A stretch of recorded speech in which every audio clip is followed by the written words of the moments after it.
She said she needed time to work on herself. Then I found her on vacation with her personal trainer. So I terminated her gym membership, canceled her credit card, and sent screenshots to her parents, along with the bill. Background. I never thought I'd be posting here, but I need to get this off my chest. I'm 32, and I was dating Jessica, 30, for the past 3 years. It all started like a fairy tale. We met at a friend's wedding where I was the best man and she was a bridesmaid. Cliché, I know, but we hit it off immediately. 6 months into our relationship, Jessica lost her job due to company downsizing. She was devastated. I supported her emotionally and financially while she looked for a new position. 2 months later, she found a job at a marketing firm, but the pay wasn't great. By that point, we were already pretty serious, so I suggested she move in with me to save on rent. My condo was in a nice part of town, and I had just been promoted at my software engineering job. I was making enough to cover the mortgage and most of our expenses, so it made sense. Fast forward to the beginning of this year. Jessica started talking about how she wanted to get in shape and focus on her health. She signed up for a pricey gym membership at one of those boutique fitness studios that cost $200 a month. It seemed excessive, but I wanted to support her goals.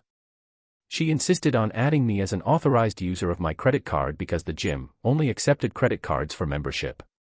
I agreed since I trusted her. A month into her new fitness journey, she started talking about her personal trainer, Mike. According to her, Mike was a fitness guru who was helping her transform her life. She started going to the gym more frequently, sometimes twice a day. Late evening sessions became common. When I expressed concern about her overtraining, she would get defensive. The break. About 2 months ago, Jessica sat me down for a serious talk. Her eyes were teary as she explained how she felt lost and needed to find herself. She said she needed space to work on herself and her personal growth journey. She suggested we take a break for a few months so she could focus inward. I was heartbroken but wanted to respect her wishes. After all, personal growth is important, right? We agreed she would stay with her friend Claire temporarily while we were on this break.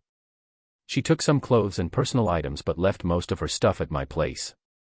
The rules of the break were simple: no seeing other people, limited contact so she could focus on herself, and we'd reassess in a couple of months.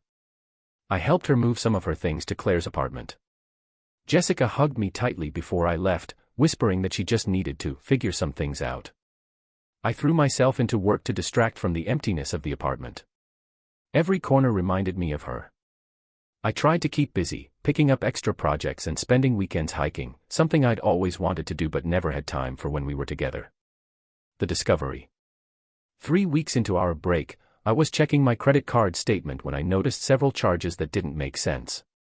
$1,850 for Paradise Resorts in Miami. $430 at Ocean Drive Dining. $350 at South Beach Nightclub. $270 for spa treatments. Plus several smaller charges at boutiques and restaurants in Miami. My stomach dropped. Jessica was supposed to be finding herself at Claire's apartment, not living it up in Miami on my dime. I called the credit card company immediately to dispute the charges, but they informed me I couldn't since Jessica was an authorized user. They suggested I remove her from the account if I was concerned about unauthorized spending, which I did right away. Then curiosity got the best of me. I opened Instagram, which I rarely use. Jessica and I weren't connected there since she said she was taking a social media break during our relationship. But when I searched for her profile, it wasn't hard to find. Her account was filled with new posts, dozens of them. Beach selfies, cocktails at sunset, and romantic dinners. And in most of them was a muscular guy with a perfect tan and bleached teeth. The captions made me sick. Living my best life with at Mike Fit Life 2 hearts. When your PT becomes your travel buddy fire. Miami nights with this one face blowing a kiss. I scrolled through the comments and saw one from Jessica to her friend, finally found the courage to go after what I deserve. He's been asking me out for months. Mike, her personal trainer, had been commenting heart eye emojis and suggestive messages on every post. It didn't take Sherlock Holmes to figure out what was happening. The realization. All those late-night training sessions suddenly made sense. The finding herself excuse was just that, an excuse. Jessica hadn't been working on herself. She'd been working on moving from one relationship to another without the messy in-between part. I felt like a complete idiot. I'd been financially supporting her, paying for the gym membership where she met this guy, and now funding their romantic getaway with my credit card. The betrayal ran deep. After the initial shock wore off, I started connecting more dots. The gym membership that only accepted credit cards. Probably a lie so she could use my card without me questioning it. That staying at Claire's story. Another lie to cover her tracks. The response. I'm not typically a vengeful person, but something in me snapped. I decided if Jessica wanted her freedom, she could have it, along with all the financial responsibilities that come with it. First, I called the gym and explained that I would no longer be paying for Jessica's membership. They informed me that since the contract was under my name and credit card, I could cancel it immediately. $200 per month expense eliminated. Next, I gathered all her remaining belongings from my condo and carefully packed them in boxes. I labeled each one meticulously: kitchen items, bathroom products, winter clothes, etc. Professional and thorough. Then, I did some math. Over the past 3 years, I had covered approximately $18,000 in rent she would have paid for her half. $4,800 for her car payments when she couldn't make them. $3,600 in gym memberships. $2,900 for the Miami trip she took with Mike. Countless dinners, groceries, and small expenses. I created a detailed spreadsheet breaking down every expense with dates and descriptions. The total came to just over $29,000. I wasn't expecting to get this money back, but I wanted her to see in black and white exactly what her finding herself had cost me. The delivery. I contacted Jessica's parents, who had always been kind to me. They believed their daughter was simply taking space to focus on her career during our break. I sent them a polite email explaining the situation, attached screenshots of Jessica's Instagram posts with Mike, the credit card statements showing the Miami charges, and my itemized spreadsheet of expenses. My message wasn't angry or accusatory. I simply wrote, Mr. and Mrs. Thompson, I've always respected you both and valued your place in Jessica's life. I wanted to let you know that Jessica and I will not be continuing our relationship. She's currently in Miami with her personal trainer, Mike, on a trip largely funded by my credit card without my knowledge. I've included some information that may help you understand the situation. I've packed Jessica's belongings and they're ready for pickup at your convenience. I wish your family all the best.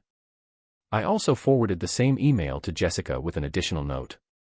Jessica, I've removed you as an authorized user on my credit card and terminated your gym membership. Your belongings are packed and ready for pickup. Please arrange a time with your parents, as I've informed them of the situation. Consider the attached spreadsheet my parting gift, an itemized receipt of what finding yourself has cost me over the past 3 years. No need to respond or explain. I genuinely hope Mike is worth it. The aftermath. The response was swift. Jessica called me 27 times in the span of 2 hours. I didn't answer. Her texts ranged from furious, "How dare you involve my parents," to apologetic, "I was going to pay you back for Miami," to manipulative, "You're acting crazy because you can't handle me being independent." Her father called me the next day. Unlike his daughter, Mr. Thompson was apologetic and embarrassed. He said they had no idea what Jessica had been up to and were deeply disappointed in her behavior. He asked for the address to pick up her things, which I provided. The following weekend, Mr. Thompson arrived alone to collect Jessica's belongings.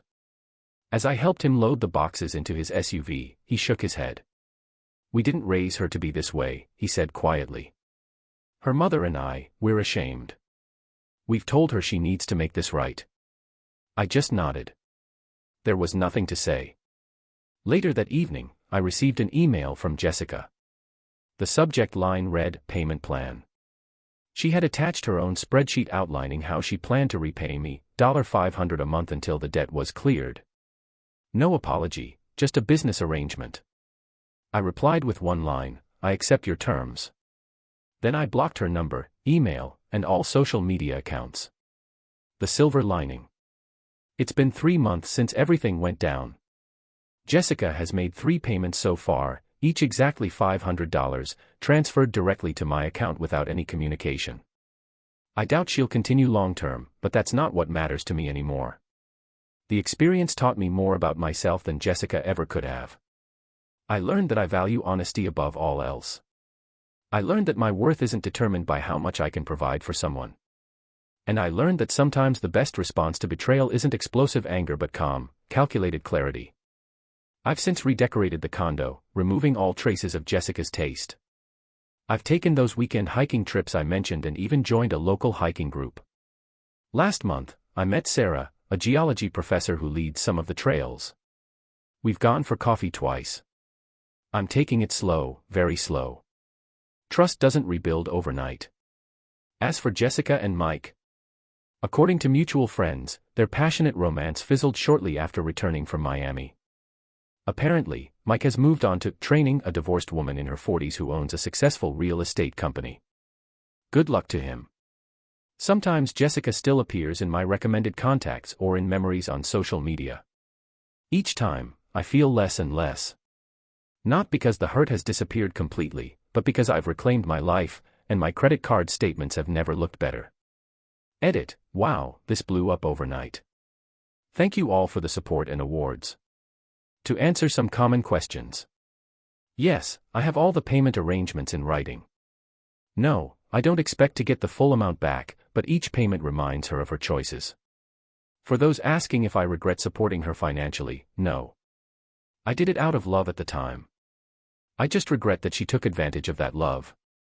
Several people have suggested I take her to small claims court. That's not the path I want to take. This was about dignity, not dollars. Edit 2, thanks for all the advice about potential legal issues with accessing her social media. To clarify, her Instagram was public at the time. I didn't hack anything or use any passwords. She just forgot that not everyone on Instagram was part of her new life cheerleading squad. Final update: it's been about a year since my original post. Jessica made payments for 6 months before stopping. I didn't pursue it. The $3,000 she repaid was enough of a symbolic victory. I've been dating Sarah for 9 months now, and she recently moved in.